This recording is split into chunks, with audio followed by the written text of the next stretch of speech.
বন্ধুরা দেখুন সন্ধ্যাবেলাতে চা নিয়ে বসে পড়ছি 2 কাপ। এ দেখেন।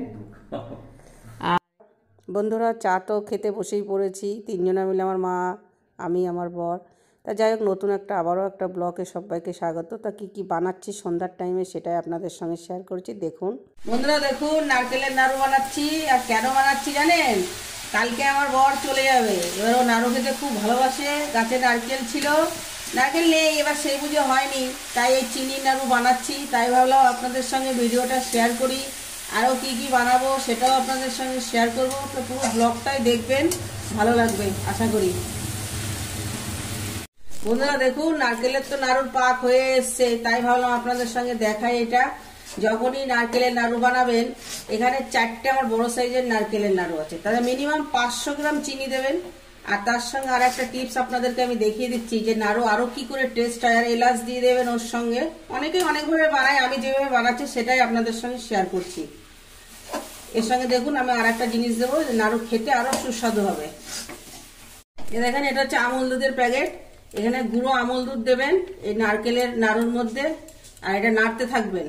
জমে গেলে হবে না, খেতে দারুণ টেস্ট হয়। আর দেখবেন একবার বানিয়ে আমার মুখের কপালা দিতে হবে না। নাড়ু যেমন খেতে সুন্দর হবে, আর বানাতেও তেমনই কষ্ট। বন্ধুরা কি বলবো, তাই ভাবলাম ভিডিওটা আপনাদের সঙ্গে শেয়ার করি। আর এই নাড়ুটা আমার বর খাবেই, জয়পুরে নিয়ে যাবে। আপনাদেরকে আগেই আমি বলেছি যে আমার বর এখানে থাকে না, আমার ছেলে আর আমি থাকি।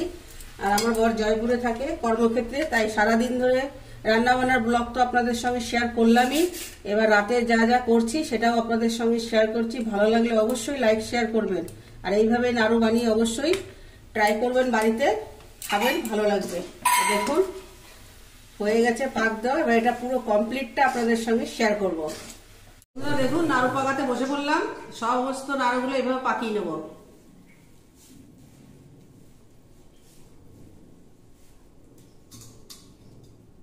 বন্ধুরা দেখুন, সমস্ত নাড়ু পাকিয়ে পুরো নাড়ু বানানো পুরো কমপ্লিট, দেখেছেন? আর আমার জ্যাকি দেখেন পেছনে খাওয়ার জন্য ছুটছুট করছে, মানে ওর মিষ্টি হলেই হলো, কি বলবো।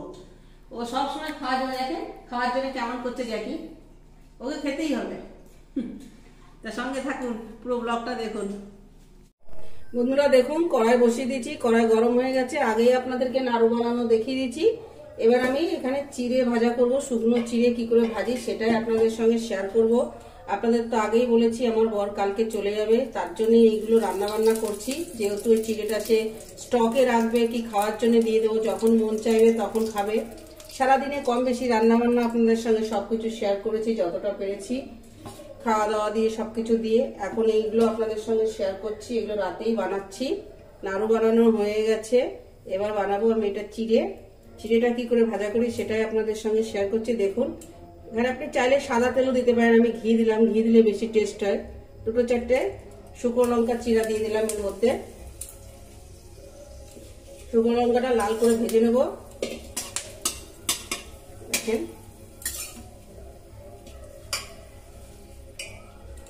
এগুলো কারি পাতা, আমাদের এই গাছেরই কারি পাতা। কিছু কারি পাতা দিয়ে দেবো। কারি পাতাটা একটু ভালো করে একটু কড়া করে ভেজে নেব। দেখুন এটা একদম মচমচ করে ভেজে নিয়েছি। এর বাকি আমি চিড়েগুলোর ভিতরে ফ্রেশ করা চিড়ে, শুকনো চিড়ে একদম পরিষ্কার করে বেছে ধুয়ে রেখে দিয়েছি। এটা ধোয়া লাগে না, শুকনো চিড়ে, এটা এর মধ্যে দিয়ে দেবো। চিড়ে অনেকটাই ভাজা করছি যেহেতু এটা রেখে খাবে। ঠিক আছে বন্ধুরা, ঘরের খাওয়া আর নিজে নিজে করে খাওয়া অনেক পার্থক্য, তাই ভিডিওটা আপনাদের সঙ্গে শেয়ার করলাম। কম বেশি সারাদিনে যতটা পারলাম দেখানোর চেষ্টা করলাম। আপনাদেরকে তো আমি আগেই জানিয়েছি যে আমার বাড়িতে আমি আর আমার ছেলে থাকি, আমার বর কর্মক্ষেত্রে বাইরে থাকে, জয়পুরে থাকে। সারাদিনে যতটা পারলাম আপনাদের সঙ্গে ভিডিও শেয়ার করলাম। আর যদি ভালো লেগে থাকে অবশ্যই লাইক শেয়ার করবে। কালকে চলে যাবে, যতটা পারবো দেখানোর চেষ্টা করব গতকালকে আপনাদেরকে। আজকে ভিডিও এখানেই আমি শেষ করলাম। এর মধ্যে এবার বাকি কি দেবো, সামান্য নুন দেবো আর বাদাম দেবো, দিয়ে এটা ভাজা করব। আপনারা পারলে এইভাবে করে খাবেন। এটা স্টকেও 15 দিন 1 মাস রাখতে পারেন, কিচ্ছু হবে না, ভীষণই সুস্বাদু খেতে। অবশ্যই লাইক করবেন, শেয়ার করবেন আর পাশে থাকবেন। ধন্যবাদ বন্ধুরা। চিড়ে ভাজা পুরো কমপ্লিট, দেখুন কারি পাতা আর বাদাম দিয়ে। তা ভালো লাগলে অবশ্যই লাইক শেয়ার করবেন।